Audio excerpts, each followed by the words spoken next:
Welcome back. आप देख रहे हैं 18 स्वदेश पर इन्वेस्टर महाकुंभ और चर्चा का अगला पड़ाव हम शुरू कर रहे हैं। यहाँ पर हम मंथन करेंगे कि कितना जोखिम जरूरी है, कैसे बचत से आगे निकला जाए और कैसे इक्विटी एसेट क्लास को अगर आप एक निवेश के विकल्प के तौर पे चुनना चाहते हैं तो इसका भरपूर फायदा उठाया जाए। मेरे साथ हमारे 18 स्वदेश और 18 के मुख्य संपादक निकुंज डालमिया है, साथ ही हमारे साथ स्टूडियो में बने हुए हैं जयंत गुप्ता साहब भी, और रुंगटा सिक्योरिटीज के हर्षवर्धन रुंगटा हमारे साथ अब जुड़े हैं। आप दोनों का एक बार फिर से स्वागत है।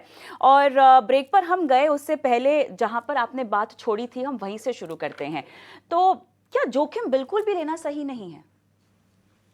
देखिए, एक लाइन है ना जी, रिस्क है तो इश्क है। हाँ। तो शेयर मार्केट, रिस्क है तो मुनाफा भी है। रिस्क है तो मुनाफा। रिस्क क्या होता है जी? रिस्क ये होता है कि आप एक सेट ऑफ सर्कमस्टांसेस पे बेट कर रहे हैं, और स्टॉक मार्केट की इन्वेस्टिंग के अंदर आपको हमेशा सोना जब चांदी के भाव में मिलता है तो आपको निवेश करना चाहिए। अभी हम कह रहे हैं शेयर मार्केट के अंदर सोना डायमंड के प्राइसेस पे मिल रहा है तो निवेश ज़्यादा नहीं करना चाहिए। सोना चांदी के प्राइस पर कब आएगा? जब फियर का माहौल होता है, जब मार्केट साइकोलॉजी टेक ओवर कर रखती है, जब एक्सटर्नल फैक्टर्स आपको परमानेंट लगते हैं, उस समय मार्केट के अंदर हम देखते हैं कि वॉलिटिलिटी या गिरावट आती है। क्लासिक केस है 2020, जहाँ पर कोविड की वजह से हमने देखा था 40% की गिरावट है। मार्केट थमसा गया था, लोगों को लगा था कि दुनिया खत्म होने वाली है, मगर हकीकत एकदम अलग होती है। 2008 में हमने देखा, 9/11 के बाद हमने देखा, तो उस समय मार्केट गिरता है और उस समय मार्केट में आपको रिस्क लेना चाहिए।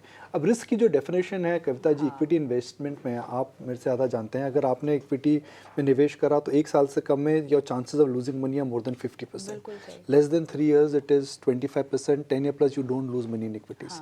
तो रिस्क की जो डेफिनेशन है वो वॉलिटिलिटी और रिस्क में हमें कन्फ्यूज़ नहीं होना चाहिए। FNO is risk, lottery is risk, पर long term planning will always come with volatility, and volatility risk की डेफिनेशन अलग अलग होती है। कंफ्यूजन होता है। रिस्क मतलब ऊपर नीचे जी, नहीं, वॉलिटिलिटी है। रिस्क का मतलब होता है जी आपको पता नहीं आप कुछ कर रहे हैं। आप अगर आंख बंद करके गाड़ी चलाएंगे तो रिस्क है वो, मगर आप अगर हॉर्न बजा करके गाड़ी चलाएंगे तो आप गाड़ी को धीरे चला रहे हैं, समझ के चला रहे हैं। That is investing, understanding the difference in risk and volatility. तो हर्ष, हम ये कह सकते हैं कि अभी के जो निवेशक है उनमें रिस्क को लेकर समझ नहीं है। सो इनफैक्ट कविता, इनफैक्ट वो निकुंज जी ने जो कहा वो निकुंज नाम है। It's absolutely correct. मैं आपको एक उदाहरण के साथ में बताता हूँ ये चीज़। पहले तो रिस्क क्या है? ओके, रिस्क का जो डेफिनेशन है वो ये है कि the probability of an adverse deviation from a desired result. Okay, in simple भाषा में जो होना चाहिए वो नहीं होने की प्रोबेबिलिटी क्या है।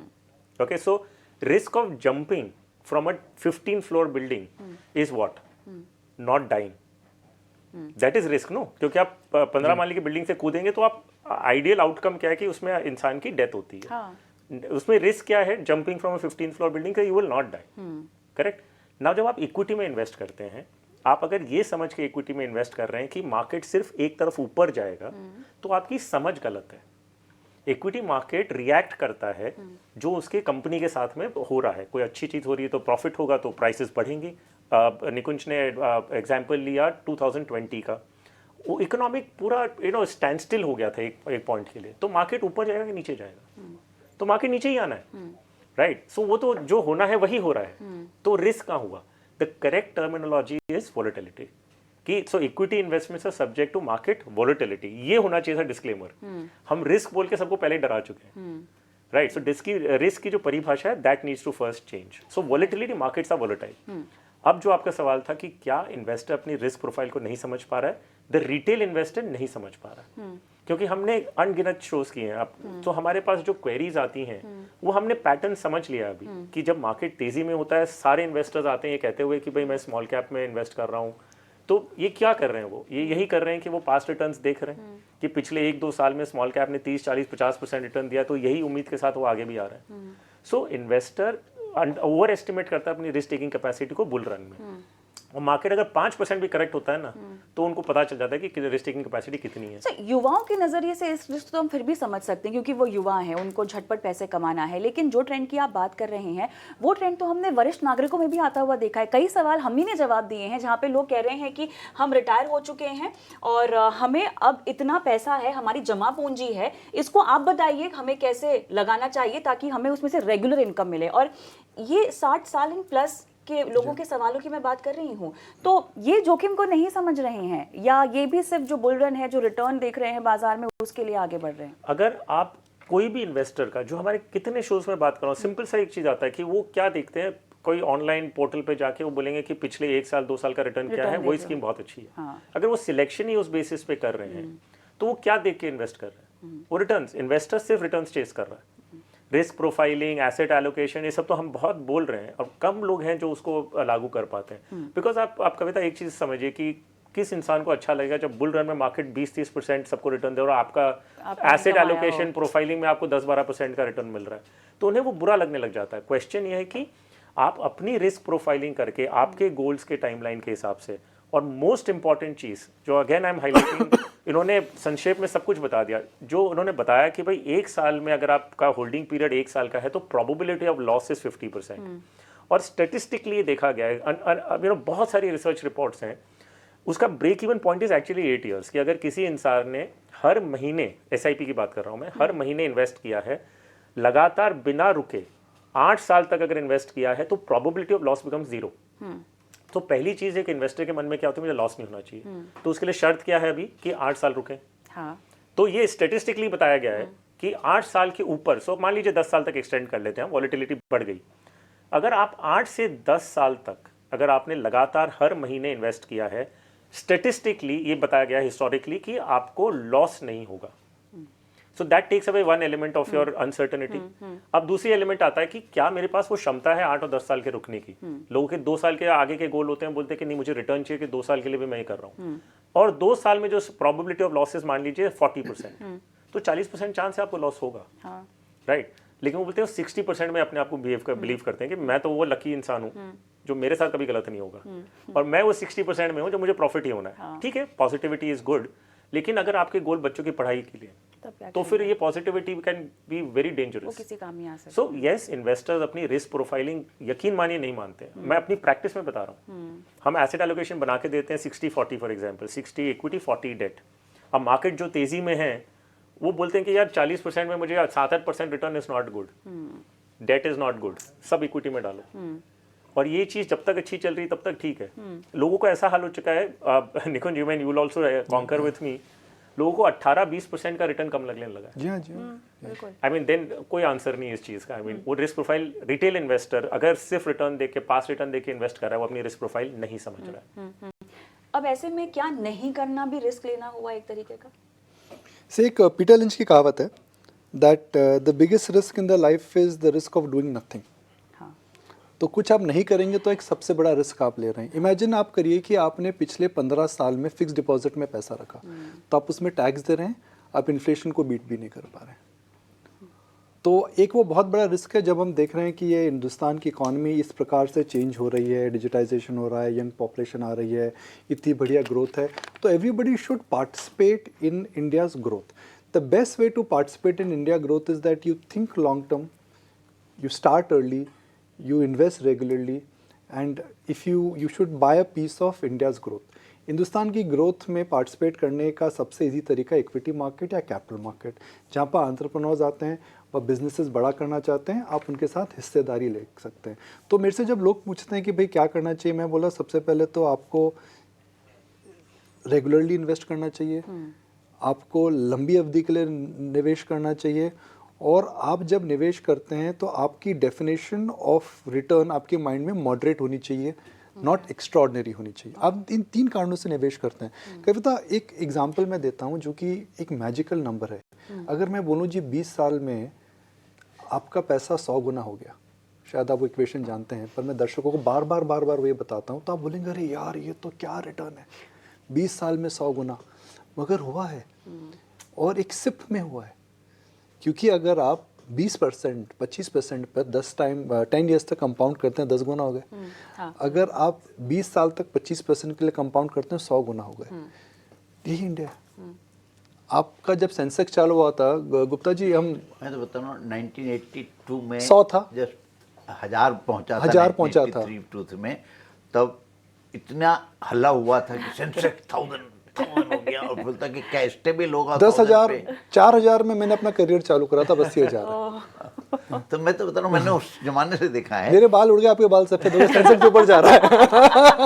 1979 में सेंसेक्स वाज 100 100 भी मैं बता रहा so हूँ we are looking at about 45 years now and it is at 81,000 so 100 रुपए। so simple example ये है कि 1975 में 1979 में किसी ने अगर 100 रुपए लगाए होते वो आज की तारीख में 81,000 रुपीस है। मतलब as और simple- डिविडेंड तो मैं ऐड बैक भी नहीं कर रहा। अगर मैं 2-2.5% डिविडेंड ऐड बैक कर लूँ तो क्या रिटर्न आ जाएगा। The problem Kavita is that in today's world everything is getting very instant.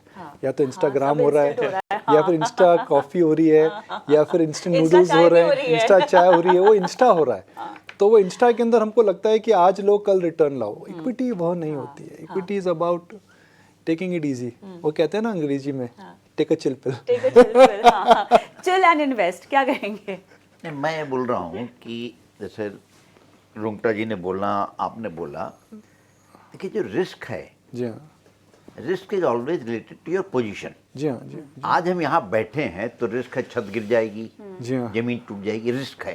So every position has a risk. जी हाँ, जी अब आप you are sitting on a cash, there is a risk कि आपको इंटरेस्ट नहीं मिल रहा है, या कैश कोई चुरा के ले जाएगा। बैंक में है तो बैंक डूब जाएगा, और सब तरह हर के। risk तो जो आपको अपना कैलकुलेशन करना है कि वो जो रिस्क मेटेरियलाइज होगी उसकी प्रोबेबिलिटी क्या है। अब जैसे मैं यहाँ बैठा हूँ तो मैंने ये सोच लिया है कि छत गिरने की प्रोबेबिलिटी नहीं है, इसलिए मैं सेफ हूँ। जी हाँ।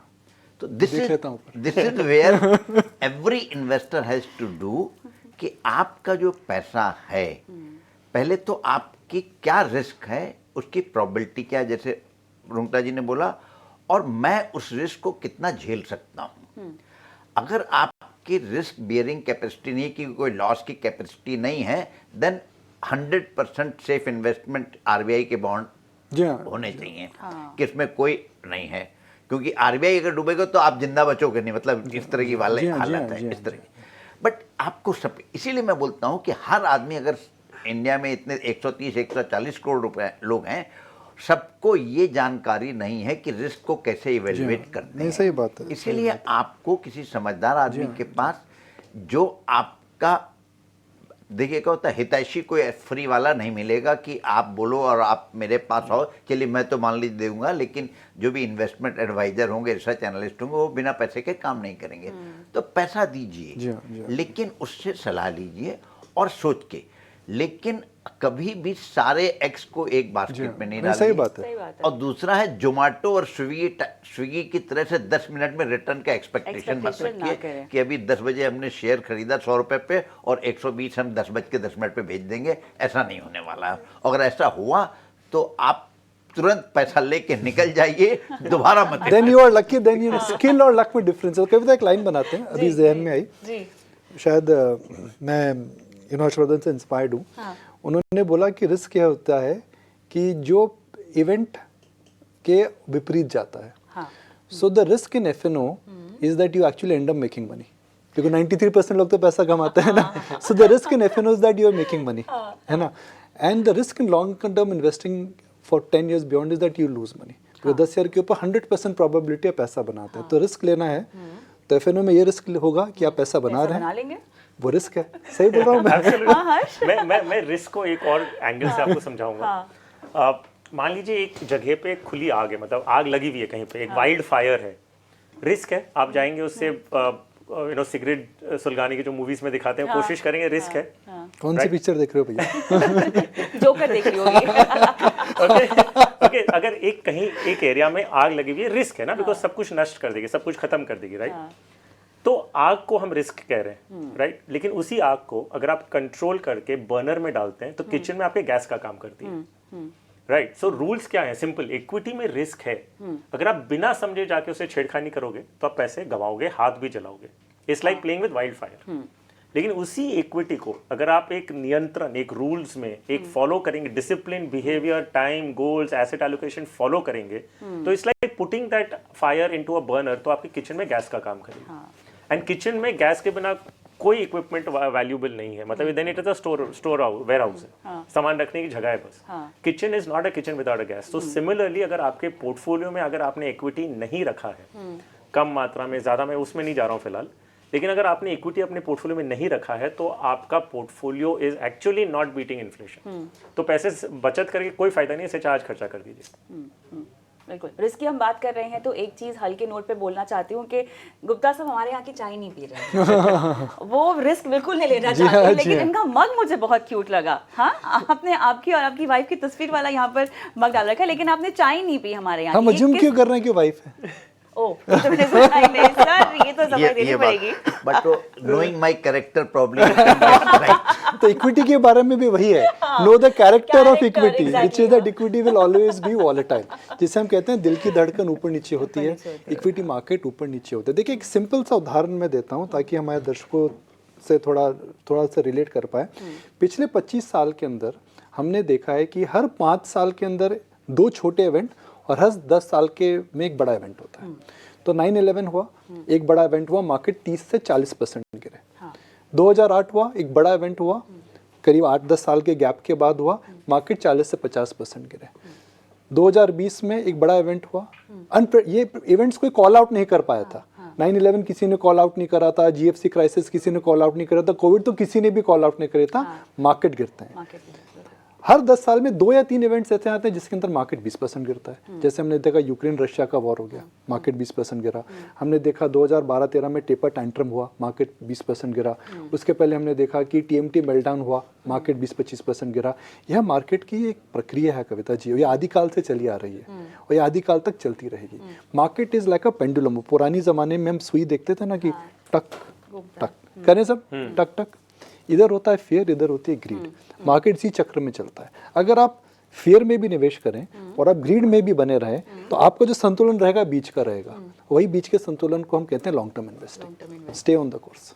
चलिए, इस पूरे पैनल डिस्कशन को भी अब समेटने का वक्त आ गया है, लेकिन एक आखिरी सवाल जो सभी से पूछेंगे। सवाल क्या है? एक नुस्खा, अपने पैसे से पैसा कमाओ। आप क्या नुस्खा देंगे? एक नुस्खा। आई थिंक उससे बेटर कोई सोल्यूशन ही नहीं है। मैं हमेशा ये कहता हूँ कि आप जो भी प्रोफेशन, बिजनेस या कुछ भी काम कर रहे हैं वो आपका लाइफस्टाइल के खर्चे निकालता है।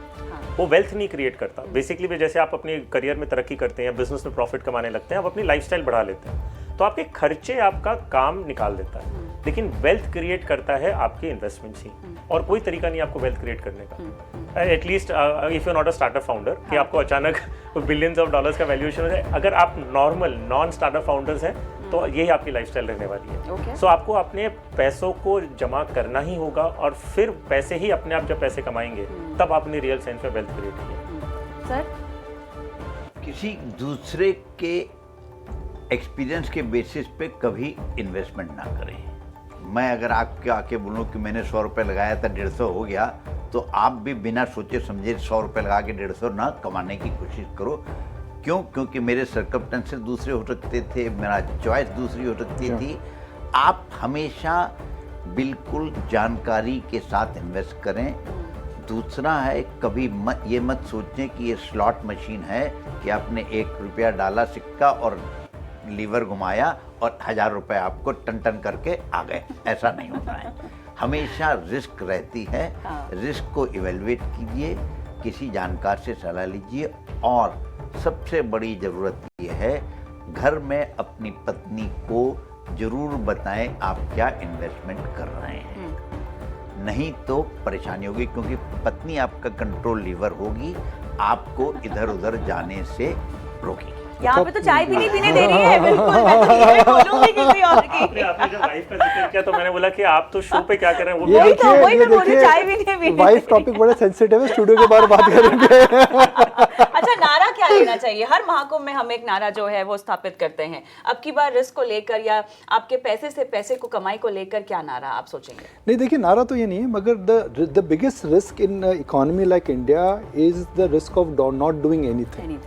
सबसे बड़ा रिस्क अगर आप कुछ नहीं करेंगे तो मैं तो ये बोलूँगा। चलिए, मेरे ख्याल से इसी एक महामंत्र के साथ हम इस पैनल को फिलहाल यहीं समेटते हैं। बहुत बहुत धन्यवाद आप दोनों का, समय निकाला इस चर्चा में शिरकत की।